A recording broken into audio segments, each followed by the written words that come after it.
आज है 8 अगस्त 2026 दिन शनिवार। Welcome back to clean news UP. चलिए देखते हैं उत्तर प्रदेश की 25 फटाफट बड़ी खबरों को। यूपी के किसानों के लिए बड़ी खबर, 14 अगस्त तक करा लें खरीफ फसलों का बीमा। उत्तर प्रदेश के किसानों के लिए राहत भरी खबर है। खरीफ सीजन 2026-27 में प्रधानमंत्री फसल बीमा योजना के तहत गैर ऋणी किसान 14 अगस्त तक और ऋणी किसान 31 अगस्त तक अपनी फसलों का बीमा करा सकते हैं। योजना पूरी तरह से स्वैच्छिक है और इसका उद्देश्य प्राकृतिक आपदाओं से होने वाले फसल नुकसान की भरपाई करना है। इस वर्ष जिले में यूनिवर्सल सोमपो जनरल इंश्योरेंस कंपनी की योजना के संचालन की जिम्मेदारी दी गई। धान, बाजरा, मक्का, ज्वार, उड़द जैसी अधिसूचित फसलों के किसान समय रहते बीमा कराकर योजना का लाभ उठा सकते हैं। राम मंदिर के 3,300 करोड़ पर सरकार का बड़ा खुलासा, घोटाला नहीं, सिर्फ यहां हुई हेरा फेरी। अयोध्या राम मंदिर के 3,300 करोड़ रुपए के दान को लेकर उठे विवाद पर सरकार ने बड़ा स्पष्टीकरण दिया। सरकारी सूत्रों के अनुसार ट्रस्ट के फंड में किसी बड़े वित्तीय घोटाले के सबूत नहीं मिले। दावा किया गया कि पूरी राशि का स्वतंत्र ऑडिट कराया गया। मंदिर निर्माण और जमीन खरीद के सभी भुगतान बैंकिंग माध्यम से हुए और नकद लेन देन नहीं हुआ। अधिकारियों का कहना है कि जो गड़बड़ी सामने आई वो कथित तौर पर हाथ से नकदी गिनने के दौरान हुई चोरी से जुड़ी थी। यूपी में बनेगा राज्य युवा आयोग, युवाओं की राय से तैयार होगी नई युवा नीति। उत्तर प्रदेश के युवाओं के लिए बड़ी खबर है। मुख्यमंत्री योगी आदित्यनाथ ने राज्य में एकीकृत युवा नीति तैयार करने के निर्देश दिए। इसके साथ ही विशेषज्ञों की भागीदारी से एक स्वतंत्र राज्य युवा आयोग के गठन की संभावना पर भी गंभीरता से विचार किया जा रहा है। मुख्यमंत्री ने कहा कि नई युवा नीति प्रदेश के युवाओं की आकांक्षाओं, अपेक्षाओं और भविष्य की जरूरतों को ध्यान में रखकर तैयार की जाएगी। यूपी के किसानों को बड़ी राहत, 7 दिन में लौटेगी टोकन मनी, कृषि मंत्री का बड़ा आदेश। उत्तर प्रदेश के किसानों के लिए बड़ी राहत की खबर है। कृषि मंत्री सूर्य प्रताप शाही ने कृषि यंत्र वितरण योजना में लाभ से वंचित रहे किसानों की बुकिंग के समय जमा टोकन मनी 7 दिनों के भीतर वापस करने के निर्देश दिए। अधिकारियों को तय समय में पूरी प्रक्रिया पूरी करने को कहा गया। साथ ही योजना के क्रियान्वयन में खराब प्रदर्शन करने वाले अधिकारियों को फटकार लगाई गई। कृषि मंत्री ने सभी जिलों में उर्वरकों की संतुलित उपलब्धता और पारदर्शिता वितरण सुनिश्चित करने के सख्त निर्देश दिए। बुनकरों को सम्मान, अखिलेश पर सियासी तान, सीएम योगी के बयान से गरमाई राजनीति। राष्ट्रीय हथकरघा दिवस पर लखनऊ के लोक भवन में आयोजित राज्य स्तरीय समारोह के दौरान मुख्यमंत्री योगी आदित्यनाथ ने उत्कृष्ट बुनकरों को संत कबीर राज्य हथकरघा पुरस्कार से सम्मानित किया। इस अवसर पर उन्होंने बिना नाम लिए समाजवादी पार्टी प्रमुख अखिलेश यादव पर तीखा राजनीतिक तंज कसते हुए कहा कि कुछ लोग जीवन भर बच्चे ही बने रहते हैं। मुख्यमंत्री ने कहा कि पिछली सरकारों की प्राथमिकता प्रदेश का विकास नहीं बल्कि अपनी सीमित दिनचर्या तक थी। दिव्यांग युवाओं के लिए खुशखबरी, रोजगार मेले में नौकरी और वर्क फ्रॉम होम के मिले अवसर। उत्तर प्रदेश के चंदौली में आयोजित दिव्यांग जन रोजगार अभियान 3.0 ने दिव्यांग युवाओं के लिए नई उम्मीद जगाई। सरकारी ITI में परिसर में लगे विशेष रोजगार मेले में कई युवाओं को नौकरी, वर्क फ्रॉम होम और स्वरोजगार के अवसर मिले। दीनदयाल उपाध्याय ग्रामीण कौशल योजना के तहत 6 अभ्यर्थियों ने भाग लिया, जिनमें से 4 का चयन MCF सॉल्यूशंस में हुआ। वहीं 3 युवाओं को स्वरोजगार से जोड़ा गया। कुल 20 अभ्यर्थियों को रोजगार और स्वरोजगार के अवसर मिले। राम मंदिर में दर्शन पास पाना हुआ आसान, ट्रस्ट ने बढ़ाई नई सुविधा। अयोध्या के राम मंदिर में श्रद्धालुओं के लिए दर्शन पास की व्यवस्था अब और आसान बनाई जा रही है। श्री राम जन्मभूमि तीर्थ क्षेत्र ट्रस्ट ने पास जारी करने की प्रक्रिया को और मजबूत करते हुए 2 नए कर्मचारियों को इस जिम्मेदारी में शामिल किया। अब ट्रस्ट के करीब 17 अधिकृत ID से विशिष्ट और सुगम दर्शन पास जारी किए जाएंगे। हालांकि हर आवेदन का सत्यापन होने के बाद ही पास जारी किया जाएगा। इस नई व्यवस्था से श्रद्धालुओं को पहले की तुलना में अधिक तेज और सुगम तरीके से दर्शन पास मिलने की सुविधा मिलेगी।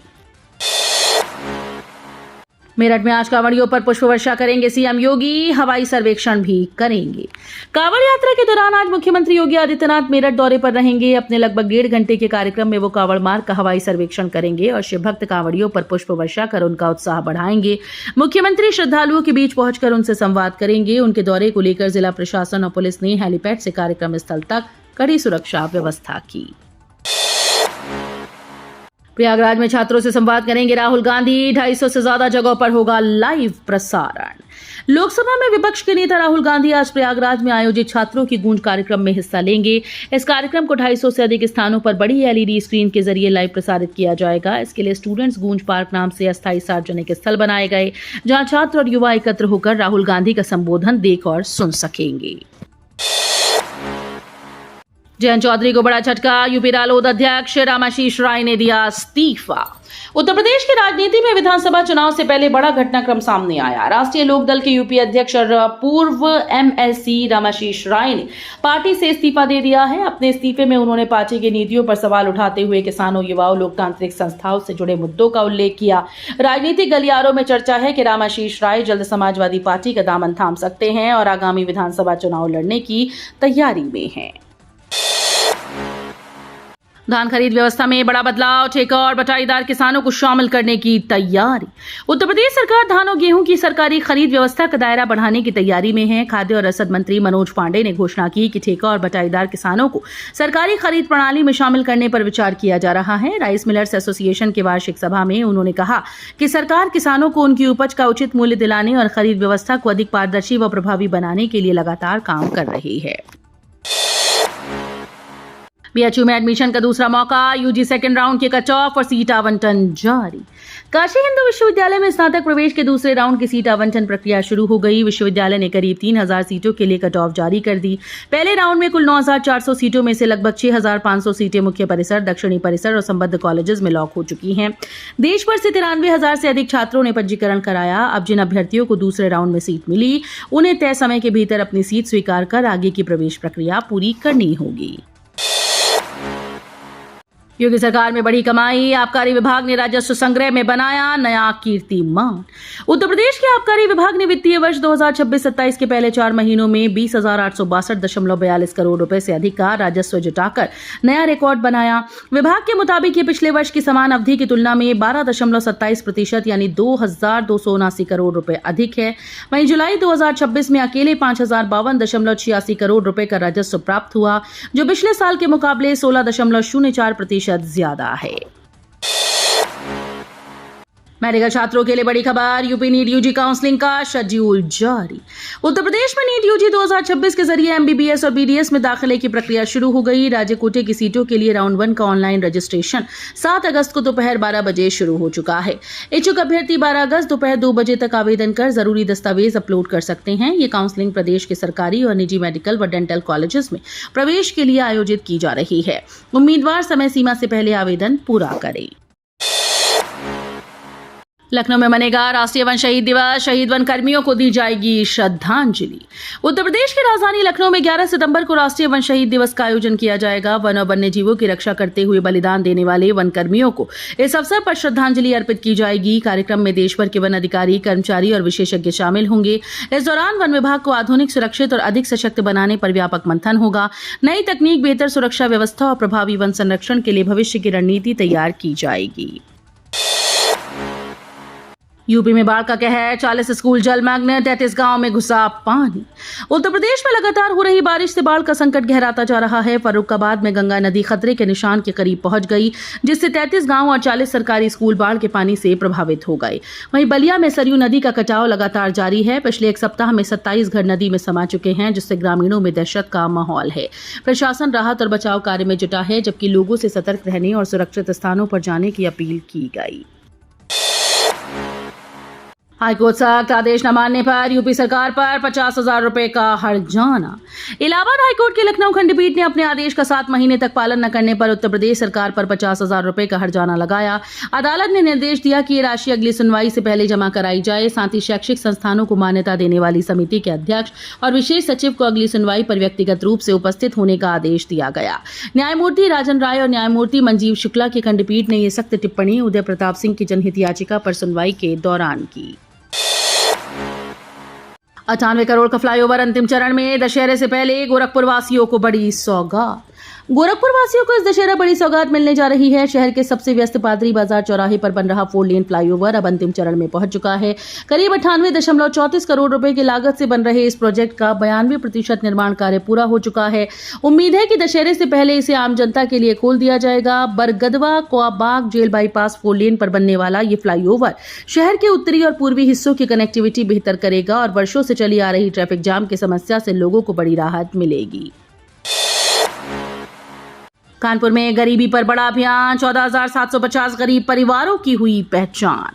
कानपुर में गरीबी उन्मूलन के लिए शुरू की गई जीरो पॉवर्टी योजना तेजी से आगे बढ़ रही है। अब तक 14,750 गरीब रेखा से नीचे जीवन यापन करने वाले परिवारों की पहचान की जा चुकी है। इन परिवारों को विभिन्न सरकारी योजनाओं से जोड़कर आत्मनिर्भर बनाने की तैयारी शुरू हो गई। जिला विकास अधिकारी आत्माराम रस्तोगी के नेतृत्व में विशेष टीम गांव-गांव जाकर पात्र परिवारों का सत्यापन कर रही है। पूरे अभियान की निगरानी मुख्य विकास अधिकारी अभिनव जे जैन कर रहे हैं। अब स्कूल में AI की पढ़ाई 15 अगस्त से शुरू होगी। 3030 एकलव्य ऑनलाइन सीरीज। CBSE ने छात्रों को आर्टिफिशियल इंटेलिजेंस और कंप्यूटेशनल थिंकिंग में दक्ष बनाने के लिए IIT गांधीनगर के सहयोग से 3030 एकलव्य ऑनलाइन श्रृंखला शुरू करने का ऐलान किया। ये कार्यक्रम 15 अगस्त से शुरू होगा। कक्षा 6 व उससे ऊपर के विद्यार्थियों के साथ शिक्षकों के लिए खुला रहेगा। कुल 8 ऑनलाइन सत्र आयोजित किए जाएंगे। पहला सत्र 15 अगस्त शाम 4 बजे computational thinking and AI with match box विषय पर होगा, जबकि बाकी 7 सत्र प्रत्येक रविवार शाम 4 बजे आयोजित किए जाएंगे। यूपी में हज यात्रियों के ट्रेनर बनने का मौका, 11 अगस्त से शुरू होंगे ऑनलाइन आवेदन।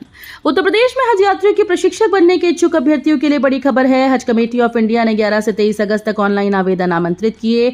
ऑफलाइन आवेदन स्वीकार नहीं होंगे। 30 अगस्त को 100 अंकों की कंप्यूटर आधारित परीक्षा होगी, जिसमें 50 बहुविकल्पीय प्रश्न और गलत उत्तर पर नेगेटिव मार्किंग रहेगी। सफल अभ्यर्थियों का 1 से 6 सितंबर तक 20 अंकों का साक्षात्कार होगा। हर 150 हज यात्रियों पर एक प्रशिक्षक चुना जाएगा। कक्षा 6 से 11 तक के छात्रों के लिए बड़ा अवसर, VVM 2026-27 में मिलेगी छात्रवृत्ति। उत्तर प्रदेश सरकार छात्रों में वैज्ञानिक सोच और शोध की संस्कृति विकसित करने के लिए बड़ा अभियान चला रही है। मुख्यमंत्री योगी आदित्यनाथ के निर्देशन में कक्षा 6 से 11 तक के विद्यार्थियों को विद्यार्थी विज्ञान मंथन 2026-27 से जोड़ा जाएगा। देश की इस प्रमुख डिजिटल विज्ञान प्रतिभा खोज प्रतियोगिता में 100% सहभागिता सुनिश्चित करने के निर्देश जारी किए गए। जिला विद्यालय निरीक्षकों और बेसिक शिक्षा अधिकारियों को जागरूकता अभियान चलाने के आदेश दिए गए हैं। प्रतियोगिता में सफल छात्रों को छात्रवृत्ति और राष्ट्रीय स्तर पर अपनी प्रतिभा दिखाने का अवसर मिलेगा। लखनऊ में संपत्ति मालिकों के लिए जरूरी खबर, LDA ने शुरू किया KYC अभियान। लखनऊ विकास प्राधिकरण ने अपनी योजनाओं में आवंटित सभी आवासीय और व्यावसायिक संपत्तियों की KYC प्रक्रिया शुरू कर दी। अब भूखंड, भवन और फ्लैट मालिकों को LDA कार्यालय जाकर KYC पूरी करनी होगी, जबकि घर घर सत्यापन भी किया जा रहा है। इस अभियान का उद्देश्य बेनामी संपत्ति और फर्जी रजिस्ट्री का खुलासा करना है। तय समय पर KYC न कराने वाले लोगों को भविष्य में नामांतरण, संपत्ति ट्रांसफर और नक्शा पास कराने में दिक्कतों का सामना करना पड़ सकता है। यूपी चुनाव से पहले कांग्रेस का बड़ा संगठनात्मक फेरबदल, 6 नए सचिव नियुक्त। उत्तर प्रदेश विधानसभा चुनाव से पहले कांग्रेस ने संगठन में बड़ा बदलाव किया। पार्टी ने 6 नए AICC सेक्रेटरी नियुक्त किए, जो उत्तर प्रदेश के AICC प्रभारी के साथ मिलकर संगठन को मजबूत करेंगे। वहीं लंबी समय से जिम्मेदारी संभाल रहे 6 पदाधिकारियों को उनके पदों से मुक्त कर दिया गया। कांग्रेस ने यह फैसला तत्काल प्रभाव से लागू किया। चुनावी तैयारियों के बीच इस फेरबदल को अहम रणनीतिक कदम माना जा रहा है। यूपी में अन्नपूर्णा भवन योजना पर जमीन का संकट, कई जिलों में अटका काम। राज्य सरकार की महत्वाकांक्षी अन्नपूर्णा भवन योजना जमीन की कमी के कारण अटक गई। इस योजना के तहत सरकारी राशन वितरण और एकीकृत सेवा केंद्र एक ही छत के नीचे संचालित किए जाने हैं, लेकिन गौतम बुद्ध नगर, गोरखपुर समेत कई जिलों में आबादी से 400 मीटर के भीतर और सड़क से जुड़ी सरकारी जमीन उपलब्ध न होने से निर्माण कार्य प्रभावित हो रहे हैं। खासकर शहरी क्षेत्रों में समस्या ज्यादा गंभीर है। खाद्य और रसद मंत्री मनोज पांडे ने मुख्य सचिव से इस बाधा का जल्द समाधान निकालने के निर्देश दिए। सीएम योगी पर अखिलेश यादव का तंज, कहा 7,000 करोड़ का कॉस्मेटिक फेशियल करवाकर बनाया विश्व रिकॉर्ड। समाजवादी पार्टी के राष्ट्रीय अध्यक्ष अखिलेश यादव ने उत्तर प्रदेश सरकार के विज्ञापन खर्च को लेकर मुख्यमंत्री योगी आदित्यनाथ पर जोरदार हमला बोला।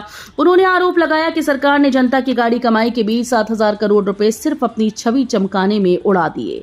अखिलेश ने अपने सोशल मीडिया प्लेटफॉर्म एक्स पर तंज कसते हुए लिखा, मुख्यमंत्री जी ने 7,000 करोड़ रुपए का कॉस्मेटिक फेशियल करवाकर एक नया विश्व रिकॉर्ड कायम कर दिया। तो ये थी आज की 25 फटाफट बड़ी खबरें। अगर आपको न्यूज पसंद आई हो तो वीडियो को लाइक और शेयर जरूर करें। धन्यवाद।